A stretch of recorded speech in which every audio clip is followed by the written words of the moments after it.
Honorable Deputy Chairman of Committees, for the 2025 budget for defence, there has been an allocation of 434 billion rupees, which is a 3% increase from the previous year. And for public security and parliamentary affairs, a further 175 billion has been allocated. As far as I'm concerned, Honourable Presiding Member, certainly as far as the Northeast is concerned, the police behaves very much on the instructions of the military, and we don't differentiate between the two. So that figure, I would like to include it with the defence for my analysis.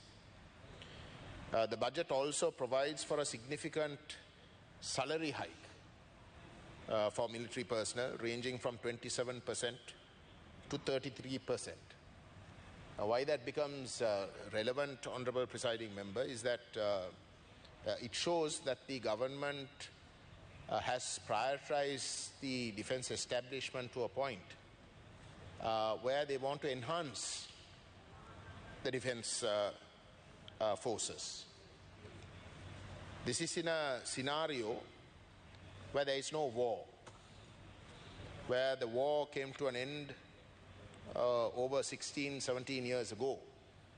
But despite that, there is that intention to enhance that sector.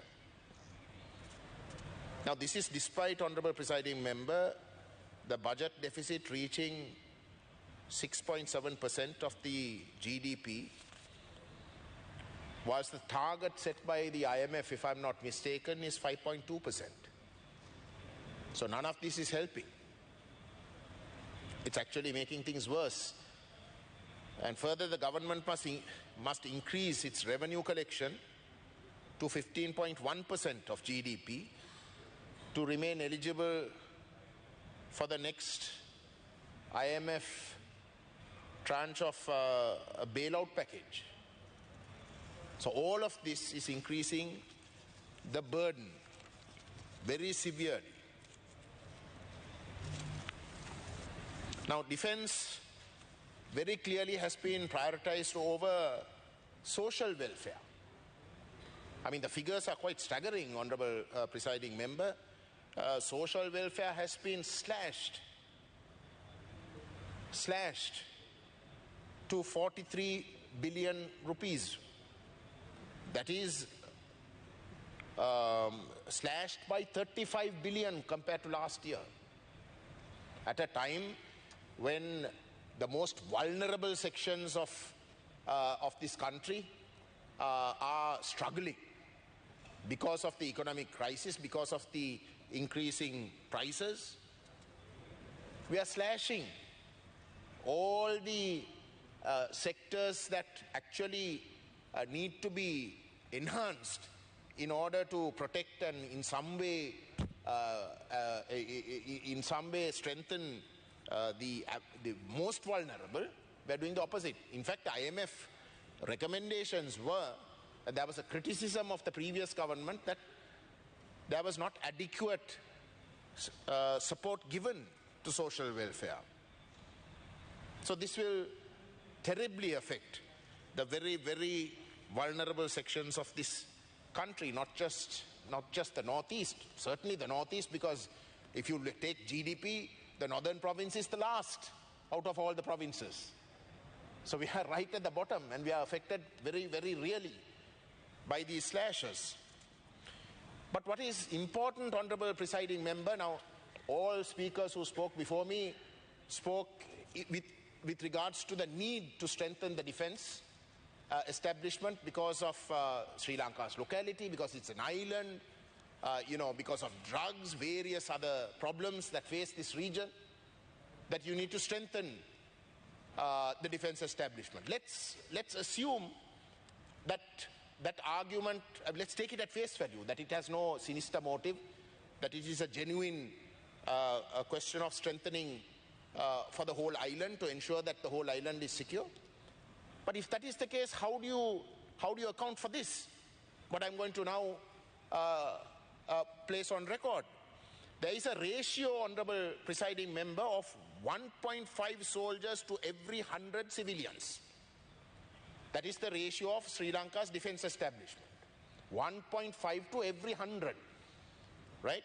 Minimum of one soldier in the Mullaitivu district. If you take that's the whole island I just told you.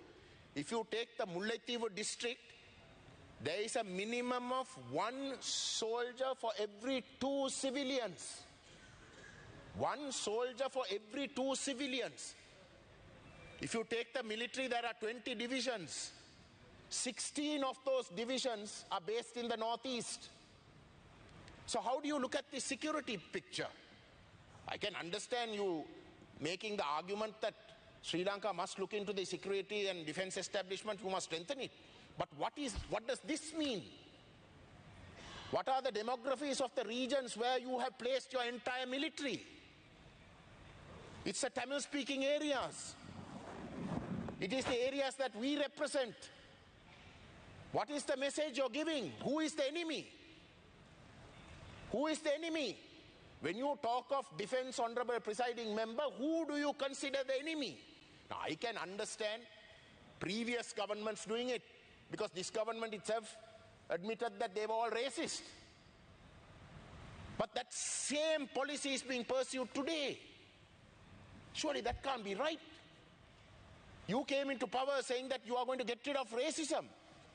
You're asking us, our party, and people who represent the Northeast to forget about the past, because you are now in power, and that you will ensure that there won't be racism, there won't be hostility towards you.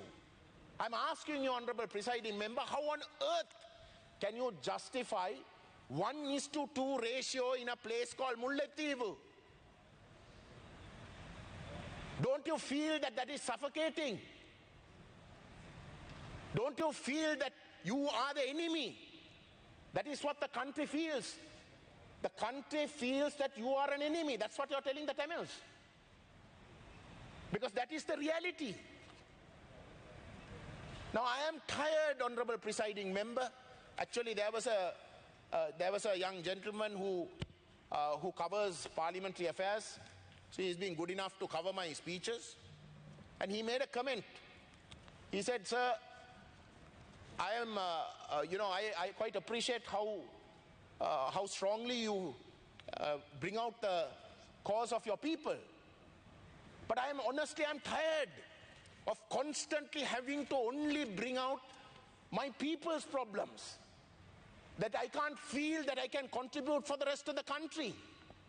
Because that is the burden you have been placing on us. In every field we feel that we are scraping the barrel. And no other field does the message so strongly drive through than the Defense Ministry and the Ministry of Public Security. Because those ministries alone, Honorable Presiding Member, with the way in which they behave in the Northeast, with the policies that these governments, not just previous governments, even this government, because we see no change. That alone, the Ministry of Defense alone, is enough for us to oppose this budget. So that is the way we feel. And if this government feels that they need to change things, and they need to be genuine with regards to the system change that they promised, then that must be the first thing they look at with regards to the Northeast. Now, the speaker who spoke before me, he represents the Vanni district, and the poor honorable member tried very hard to justify the defense allocations and tried to play it down. He represents the Vanni, he represents Mullaitivu. He's a Vanni MP, means Mullaitivu is part of his electorate. He should feel ashamed. He should feel ashamed that he has to justify a 1:2 ratio. Now I honestly ask you, don't you feel claustrophobic? Don't you feel suffocated? Would you accept that in your areas? Would you? And what else does it do? The defense establishment teachers, they are going into schools. They are teaching preschools.